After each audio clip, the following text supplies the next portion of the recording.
चाहे जो जहां भी जन्मा हो, मनुष्य शरीर पूर्ण भगवत प्राप्ति के लिए युक्त है, उसमें कोई कमी नहीं है। सब में भगवान ने वो ज्ञान शक्ति दी है। वो ज्ञान शक्ति भोगों के कारण आपकी ढक गई है। आपने अपने अध्यात्म शक्ति को जागृत न करके भोगों में रत होने के कारण वो सुषुप्त पड़ी है। आप उस सुप्त शक्ति को जागृत कीजिए। आप ही बड़े बड़े ब्रह्म ऋषियों को जो प्राप्त हुआ है वो प्राप्त कर सकते हैं। आप ऐसा नहीं जब जगे तब सवेरा। देखो बड़े बड़े नीच कर्म करने वाले भी जब भगवान की शरण में होकर भजन किए तो महात्मा बन गए। तो थी ना उनमें ऊर्जा शक्ति। आप अपनी सुप्त शक्ति को जागृत कीजिए। आप एक व्रत लीजिए, क्या कि मैं निरंतर श्री कृष्ण का भजन करूंगा। ये निरंतर शब्द बहुत प्यारा है। ये जो कुछ माला जप करके छूट देने वाली बात है, ये तो विषयी पुरुषों को भजन में लगाने के लिए है। लेकिन भगवत आनंद में डूबने के लिए, आवागमन से मुक्त होकर प्रेम धाम में वास करने के लिए निरंतर शब्द का प्रयोग है। निरंतर श्री कृष्ण का स्मरण करो। अब सावधानी की बात करें, रात्रौच कृष्णम पुनरुत्थिताय, बहुत महिमाशाली बातें विष्णु जी वर्णन कर रहे हैं। रात में सोते समय बहुत सावधान हो जाना चाहिए उपासक को। वैसे तो हर समय सावधान, पर सोते समय ऐसे सावधान होना चाहिए जैसे मृत्यु के समय योगी जन अपने सारे इंद्रियों को समेट लेते हैं और अपने स्वरूप में, अपने प्रीतम के स्वरूप में लगा देते हैं। तुम रोज शयन के समय ऐसा अनुभव करो, मैं नींद में जा रहा हूं या मृत्यु में जा रहा हूं, इसमें कोई फर्क नहीं पड़ता। पता नहीं आंख खुले कि ना खुले। कितने ऐसे हैं कि सोते ही रह गए। आप अब बेहोशी की हालत में जा रहे हैं, नींद में जा रहे हैं, तो एक समय रखो कि आप अपनी शैया पर इतने समय ही जाएंगे। एक नियत समय रखो। हमने देखा है साधकों का एक समय होता है कि 10 बजे हमें लेट जाना है, सोना नहीं, लेट जाना है और लेटे हुए भगवत चिंतन करना। अब जब सो गए तो सो गए, नहीं सो गए तो उसमें हमें टेंशन नहीं लेना कि अभी नींद नहीं आई, 10:30 बज गए, 11 बज गए, ये नहीं। आंख मूंदी, भजन में मन लगाओ, सो जाओगे। जिनको नींद ना आती हो उनके लिए सही दवा है, आप नींद का चिंतन ना करके प्रभु का चिंतन करने लगो। देख लेना आप कब सो गए पता नहीं चले। और अगर सौभाग्य से नींद ना आई तो नींद में जो इंद्रियों को पुष्टता मिलती है वो होता है संसार का विस्मरण। नींद में खास बात क्या होती है कि संसार का चिंतन छूट जाता है, फिर वो मस्त हो जाता है। तो 4 घंटे 5 घंटे संसार के चिंतन से रहित पड़ा रहा सुषुप्ति में, तो उसे ऊर्जा शक्ति फिर आ गई। और अगर 4-5 घंटे आप प्रभु के चिंतन में रहे तो संसार का चिंतन छूटा, आनंद सिंधु का चिंतन हुआ। तो ये नहीं होगा कि आज रात्रि सोया नहीं तो बहुत टेंशन है, परेशानी, ऐसा नहीं होगा। बचपन से सदगुरुदेव भगवान ने यही शिक्षा दी थी। गुरु कृपा से ऐसे उपदेश मिले थे। सोते समय कोई वार्ता नहीं, कोई अन्य चिंतन नहीं, चुपचाप अपने मन को हटाकर केवल इष्टमय करो। कब नींद आ जाती है इसकी चिंता मत करो, इष्टाकार वृत्ति करके ही सोना चाहिए। तो आगे जो लिखा है पुनरुत्थिताय, जब उठो तब वैसी वृत्ति, तो कुछ दिन बाद स्वाभाविक हो जाएगी। स्वाभाविक हो। अपने तो इतना तक देखा है कि जैसे आधा पद में होश रहा और निद्रा आ गई, तो जब चेतना आई तो उसी पंक्ति से, जहां से होश गायब हुआ था, उसी पंक्ति से जागरण प्रारंभ हुआ। ऐसा ही जब ऑपरेशन के समय बेहोश किया गया था तो उनसे कहा था हमें बता देना कुछ मिनट में, तो उनका हाँ लगाने वाले इंजेक्शन और कुछ ही सेकंड में इसका शरण, बस।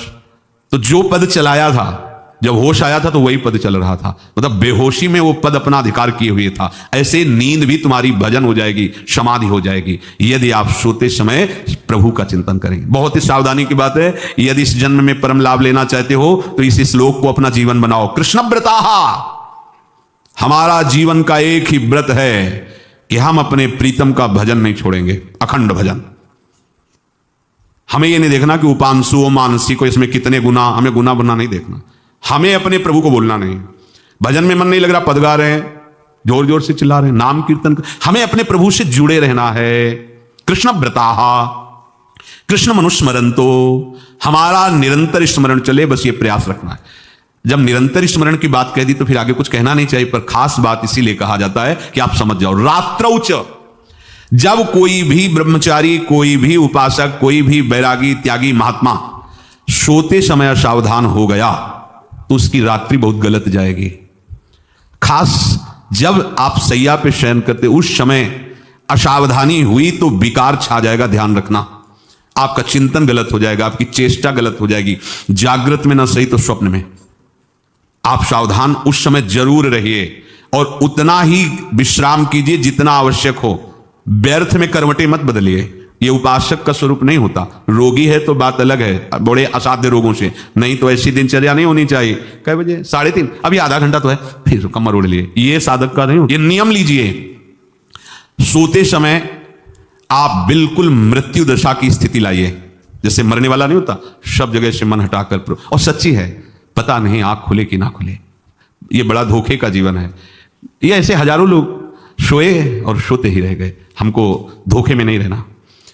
सुबह जग जाएंगे तो फिर भजन करेंगे, लेकिन हम बिल्कुल तैयारी में। तो जब ये था कि किडनी कभी भी फेल हो सकती, तो हमें ज्ञान तो था नहीं ऐसा उस समय, तो हम रात्रि में जब शयन का सो, तो कपड़े कौन थे, कोई पैंट शर्ट थोड़ी था सब हटा, चला ऐसे रज लगाई, राधा वल्लभ जी को ऐसे बांधा, चरणामृत लिया, पूरी तैयारी में, क्योंकि पास कोई था नहीं। तो ये होता था कब मर जाए, कैसे बताएं कितना सुख, एकदम युगल चरणारविंद में तदाकार होते ऐसे। वो इसीलिए कहते हैं कि प्रतिकूलता और अव्यवस्था और दुख ये भगवत प्राप्ति का प्रधान साधन है। जब शाम के शयन करते तो पहले वृंदावन को प्रणाम करके और ऐसे भावना में प्रिया प्रिया कहते कि जैसे भी आपके हैं, अगर शरीर छूट जाता है रात्रि में तो आप धोखा ना करना, आप बुला लेना पहले। और कैसे बताओ उस समय कैसे भाव होते थे, कोई पास नहीं, कोई सुविधा नहीं, 1 रुपया नहीं, तो एकदम दैन्यता, एकदम कितना सुख मिलता, वो एकदम केवल भगवद आश्रित। तो रात्रौ च कृष्णम पुनरुत्थिताय, ये बहुत पकड़ने वाली बात है। रात्रि के समय कोई और चिंतन न बनने पावे। देखो आप यहाँ, और उस समय खास करके विषय चिंतन बनता है, ध्यान रखना। दिन भर लड़ते रहोगे इंद्रियों से, और जब आप शयन के समय जाओगे तब वो अवसर ढूंढेंगी और आपको विषयों में फंसाने की चेष्टा करेंगी। कोई क्रिया या पूर्व में कोई क्रिया या कोई दृश्य या कोई बात, अगर कहीं मोबाइल से मित्रता है और बगल में रखा है तो भूल जाओ, रात्रौ च कृष्णम पुनरुत्थिताय। जब तक नींद नहीं आती तब तक फिर वो ऐसी सामग्री डाल देगा कि वो बर्बाद हो जाओगे। साधक मान लो, हमारी प्रार्थना मान लो, प्रार्थना है, अगर आपके पास मोबाइल हो तो एक उसका समय रखो। अगर आपको ऐसा लगता है कि कोई परिस्थिति आ जाए, हम स्विच ऑफ किए हैं, तो एक और मोड कहते हैं, कोई फ्लाइट मोड दो, क्या मोड में लगा दो, सीधे मत रखो, मोड में लगा दूर रख दो। आप अपने चित्त को प्रभु में जोड़िए। रात्रि के समय मोबाइल का प्रयोग मत कीजिए। मान लीजिए रात्रौ च कृष्णम पुनरुत्थिताय, सुबह उठते ही आपको कुछ चिंतन नहीं करना। सबसे पहले उठते ही, यदि आपके अभ्यास में आ गया तो ऐसा ही होगा, नहीं तो आपको पहले सदगुरुदेव भगवान का प्रणाम नमस्कार और कुछ भक्तों का, और फिर नाम जप, भले 5 मिनट ही करो, अपने आराध्य देव का सुमिरन, फिर अपनी दिनचर्या करो। ते कृष्ण देहा प्रवशन्ति कृष्ण माज्यम यथा मंत्र हुतम हुताशे। वो ऐसे श्री कृष्ण रूप होकर श्री कृष्णमय हो जाते हैं जैसे मंत्र पढ़कर हवन किया हुआ घी अग्निमय हो जाता है। ऐसे ही यदि आप निरंतर प्रभु के चरणारविंद का आश्रय लेकर उनका भजन करोगे और रात को पवित्र रखो, दिन तो समाज में कटेगा, आपका एकांत पवित्र होना चाहिए। जरूर इस बात पर ध्यान दीजिए, आपका एकांत पवित्र होना चाहिए। एकांत में मन अधकचरे साधकों पर शासन करके उनको भ्रष्ट करने की पूरी ताकत लगाता है। आप मन को सहयोग मत कीजिए, मन को डराइए, ऐसे कोई आचरण मत कीजिए, नहीं तो क्या होगा, ये सब ऐसे ही लगेगा, फिर वो आनंद नहीं। जब तक भगवदा आनंद, निज सुख बिन मन होई कि थीरा, अगर आपको हृदय में भगवदा आनंद नहीं मिला ना, तो ये सब बातें केवल रह जाएंगी, होंगे बुरे आचरण ही।